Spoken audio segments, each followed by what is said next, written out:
Thursday will be the 13th anniversary of 9/11. Megyn Kelly is airing an exclusive interview tonight with a former professor who once said the victims of the attack got what they deserved.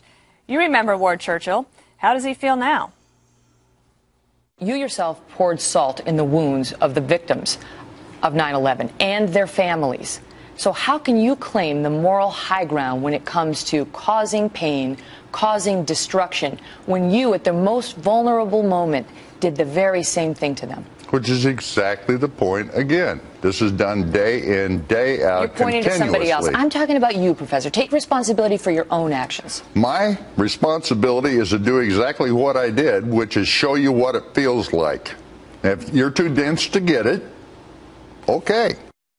And then there was this. Do you believe the United States ought to be bombed? I think the United States, by its own rules, is subject to being bombed. You can't answer the question. Yeah, Yes. I have answered the question. I think the United States should comply with law. If it does not comply with law, it opens itself up to it, bombing that is. It opens itself up to having done to it everything it does to anyone else. Answer honestly, yes or no. Do we deserve to be bombed? Just say it if you think it's true. Megyn Kelly is with us now. It's a big treat to have you. Does he answer that question? Yes, that and many more. Can you tell us what he said? So the last time I was on the set with you guys was the day I had done Airs. We were going to air Bill Ayers. And you asked me about it, and I said, in a word, riveting. And I think it was. I mean, I think the viewer's response was very good. I agree. Definitely. This is equally riveting. I actually went back to my staff after it was over, and I said, what do you think? And they said, we think it's better than the Bill Ayers exchange. Because this guy, I just let him talk.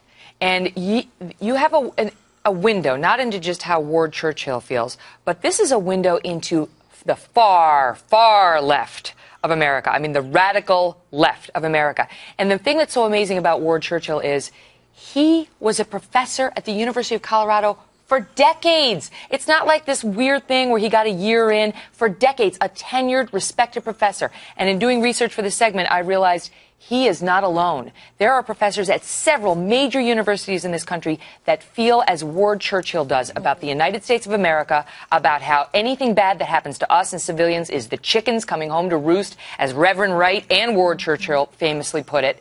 And it's a window into how these people feel when it comes to our foreign policy, our interventionist policies, and with respect to ISIS, what they think we should do with them. I asked him whether he thinks we have any moral high ground when it comes to this group that beheads Americans, and you'll hear what he had to say. So, Megyn, I watched your airs, and it was riveting. I loved it. And at some point, you look at him and you go, okay, so he really kind of believes that stuff. And all right, and you kind of give people credit for believing when they really, truly believe it deep down. I watched some of this, and I wanted to strangle that guy. Did you have that different feeling listening to Bill Ayers and this joker, who probably come from about the same place on the left? Did you have a different feeling? I felt anger when he talked about the 9/11 victims and how, in his mind, they arguably, he'll sort of couch it a little now, deserved it because he claims they were little Eichmanns, which is, he was one of the worst Nazi war criminals for our viewers. I mean, one of the worst. And by the way, he and I get into it on Eichmann big time because nobody's ever challenged him on what Adolf Eichmann actually did. And you won't be surprised to learn he was one of the worst Nazis ever. He claims he was just a technocrat. He was a paper pusher. That is disproved in this interview. So I got angry when he was talking about that. But as between Churchill and Ayers, Churchill, I think, is a better human being. Ayers actually bombed the United States of America. He took human lives into his own hands, he and his wife, who's a terrible person, if you ask me.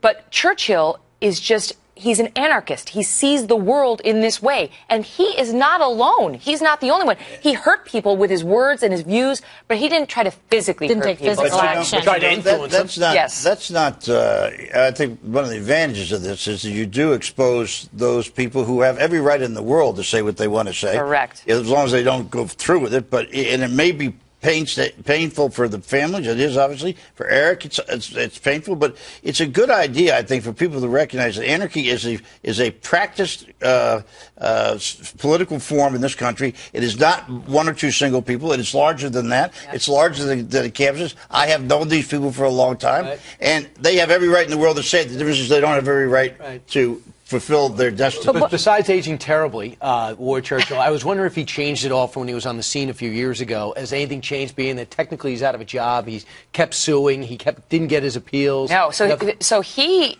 won with the jury. The University of Colorado wound up, just so the viewers know, and we outlined this tonight, he wrote this crazy essay on 9/11 while the towers were still smoldering, blaming the victims, saying the chickens had come home to roost. That was so incendiary. Then nobody fluttered an eyelid. The University of Colorado was fine with it. Everyone was fine with it. 2 years later, he wrote a book saying the same stuff. And then no one pushed back. It wasn't until 2005, when he went to give a speech at Hamilton College in New York, that one of the students, who was the son of a victim, started to object. It became a national news story. Bill O'Reilly made it a big news story. And the University of Colorado came out and said, "Oh, what? We're shocked. This is terrible. Oh, we can't fire him for that because it's free speech. Oh, well, he committed all this other academic misconduct in his research." They found and if you ask me, sitting here today, having thoroughly researched it, he was railroaded out of that university for free speech, and the jury, I think, rightfully sided with him, but a judge reversed the verdict. So even though he won with the jury, he lost overall, and he's still out of a job. But wait until you hear what he is doing Megyn, today. do you think that he bears any responsibility for his inflammatory rhetoric, the things that he says? Yes, he didn't personally commit physical acts, but he might motivate others to do so, and certainly it's emotionally injurious. And I asked him about that, right? Like, where you heard that in the clip. What about the pain that you've caused? You have so much empathy for the civilians that you claim the American military has killed, and in some instances has killed, though inadvertently, which he disputes. Where's your sympathy for the 9/11 victims, for your fellow Americans? And why do you live in this country? And you'll hear all of that. Well, there's also... Hope at the end he leaves the country. Is that the way it ends? Don't give it away. Yes. Megyn gets him a ticket. Megyn goes on kayak.com. There also is, as bad as these anarchists is, look at the white supremacists. I mean, it's the same thing. Fair enough. But you know what the difference between the anarchists and the white supremacists? No, but you know what the difference is, Bob? The white supremacists aren't teaching our kids across liberal academia everywhere. That is the big point here. You're right, because let me tell you, and I asked him about this. It's going to air in two parts, part one tonight, part two tomorrow night. I asked him about the response in the academic community and whether this was out there and people knew about it. Wait until you hear how he describes it. It was out there. It was celebrated. He was celebrated. Right. So the hypocrisy when the community turned on him, just because suddenly once the alumni and the donors got wind of what he was saying, they were ticked. But these academics were fine with it. And doing the research, wait until you hear the list of other universities that have professors who see the world just as Ward Churchill does. And you should know before you send your kid to these places or you decide to go to these places.